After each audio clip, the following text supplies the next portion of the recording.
Pasa Sustainable Agriculture, Growing Together.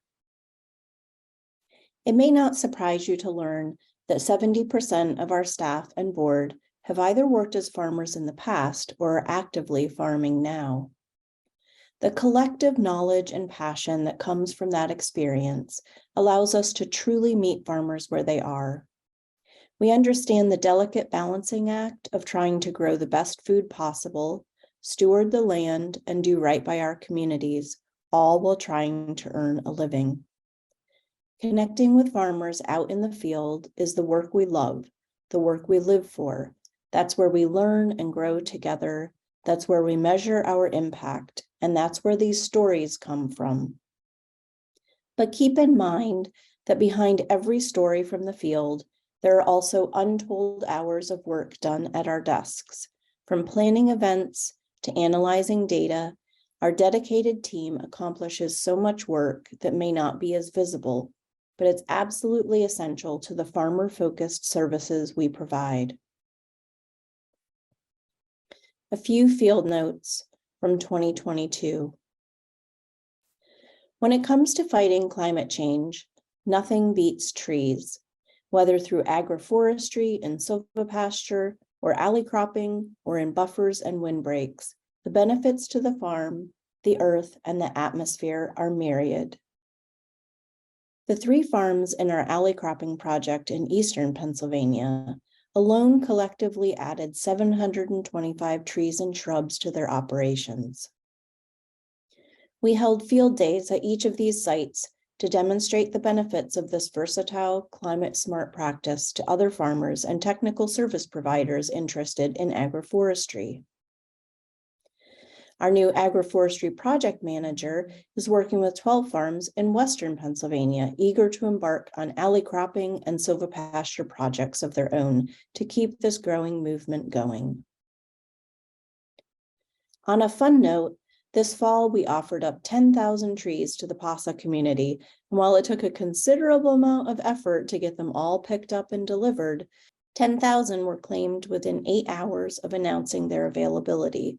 Something is afoot here. Over the past decade, the dairy industry in Pennsylvania, one of the largest in the United States, has experienced historic decline. However, increased consumer demand for grass-fed products and ongoing efforts to restore the Chesapeake Bay watershed have set the stage for a thriving regenerative dairy market in the region. Our dairy grazing project is helping Pennsylvania dairy farmers reduce runoff, improve the health of their land and their herd, while finding a more secure path toward financial viability. We've forged partnerships with organizations and experts across the Mid-Atlantic and Northeast to help local farmers benefit from and grow this movement. Partnerships are key to the success of the many large, complex grants we have secured over the past year and have myriad benefits for us as an organization, our partners, and the farmers we serve. Attendees had the chance to tour Aaron Lance's 100% grass-fed dairy in Lancaster, Pennsylvania. He expressed that he was ready for a different way of farming on our dairy grazing project, Pasture Walk. He made the decision to transition from a conventional confinement dairy operation to a rotational grazing system.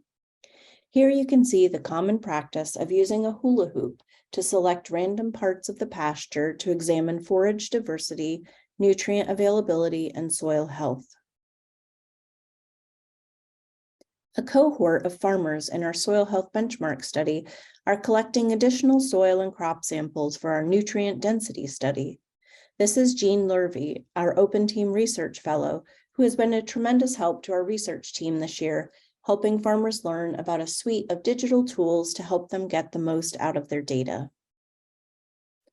One farmer in the study recently switched from their once favored variety of golden beet after seeing its drastic lack of antioxidants compared to other varieties. Another farmer is digging into the impact of management practices with 2 trial kale fields to see whether reducing tillage in one field has an impact on nutrient density. From labor issues to climate change to urban agriculture, We seek the wisdom and experience of the people who tend to our land. We brought a group of Pennsylvania legislators to visit 2 local farms with workers in the H-2A visa program designed to fill employment gaps on U.S. farms with temporary agricultural workers from other countries. Spiral Path farm workers expressed deep gratitude for being able to participate in the program. Finding a job back in Honduras is quite difficult, and they enjoy the work here and describe the atmosphere on the farm as being part of a family. The farm workers also spoke about experiencing discrimination from some members of the surrounding community. One farmer described being asked to show his passport at a local grocery store when he checked out. At Chicano Sol, we met with farm workers Jara and Augustine Cernas and their 4 H-2A workers, who also happened to be their nephews. Jara echoed the issue of farm workers from other countries experiencing racism and discrimination in the local community. Earlier in the year, Pasa staff visited the Lake family at Thistle Creek Farms in Huntington County, Pennsylvania, where they graze cattle and sheep and prioritize the health of the animals and the soil. George is a retired pilot who retired into an extremely successful farming business, selling beef and lamb into New York City restaurants and retail establishments.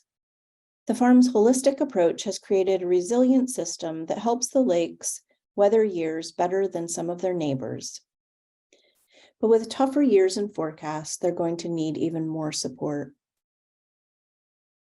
This year, we opened an office in Philadelphia to better connect with our community of farmers and food systems change makers in that area.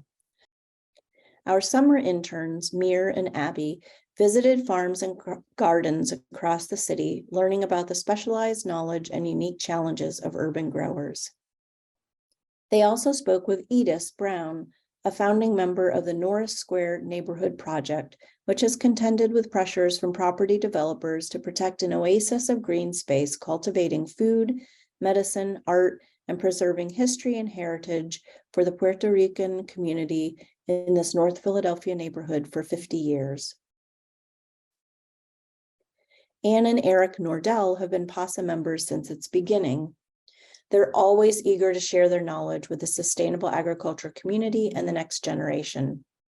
Over the years, they have become enthusiastic participants in all 3 of our farm-based research studies and have pioneered some truly exceptional and widely revered organic soil, weed, and farm management strategies. Their article, Weed the Soil, Not the Crop, has become required reading for all diversified vegetable apprentices. This year, apprentices, pre-apprentices, journey workers, mentor farmers, and training partners all gathered together for a very special field day at Beech Grove Farm.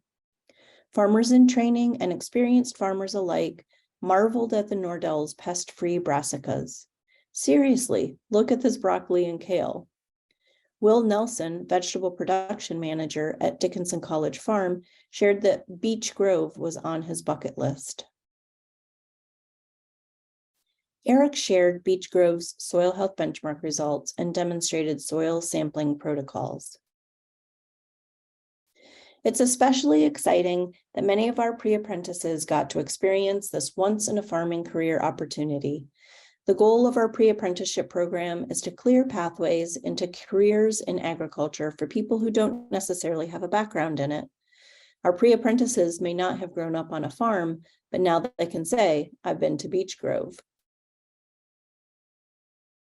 A few more highlights from 2022. The long-awaited return to in-person meant welcoming back 785 conference attendees. This year, it looks like that number will fall somewhere between 1,200 and 1,500. In addition to our conference, we gathered in the field at 44 events with 1,038 participants.